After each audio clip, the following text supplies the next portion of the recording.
বসতবাড়ির পাশে খনন করা পুকুরের পানিতে মাছের লুকোচুরি খেলা। পুকুরের চারপাশের মাচায় ঝুলছে সারি সারি লাউ আর শীতকালীন সবজি।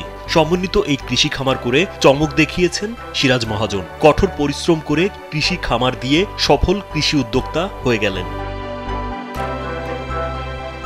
পুকুরপাড় সহ প্রায় 50% জমিতে লাউ গাছের জন্য বাঁশ ও সুতা দিয়ে তৈরি করেন মাচা।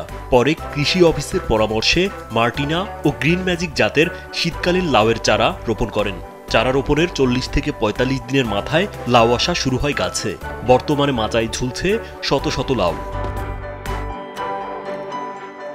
লাউ চাষী সিরাজ মহাজন জানান, বর্ষাকালে লাউ চাষ করে সফলতা পাওয়ার পর শীত মৌসুমে আবার লাউ চাষ করেন তিনি।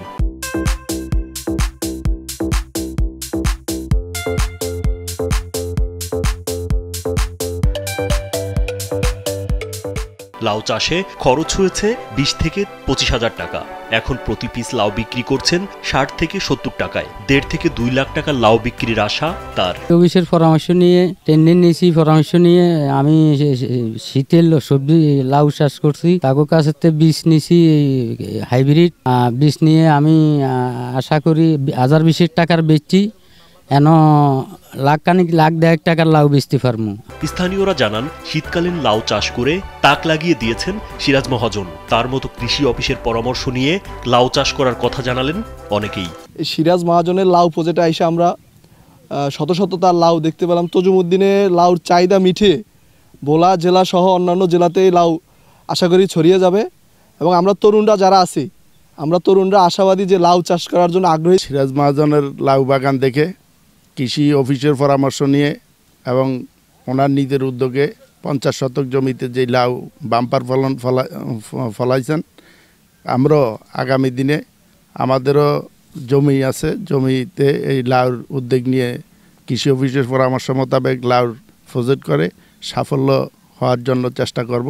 এখানে বিষমুক্ত লাউ পাওয়া যায়, আমরা এখানে কিনতে আসছি। এখানে অনেক ভালো ভালো লাউ হচ্ছে।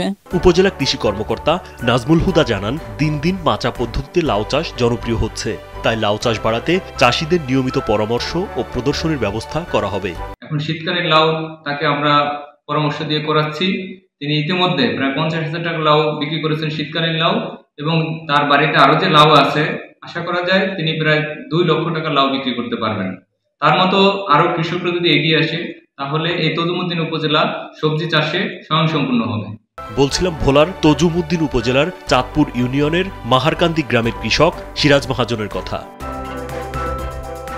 রাজীব বিশ্বাস, কালবেলা।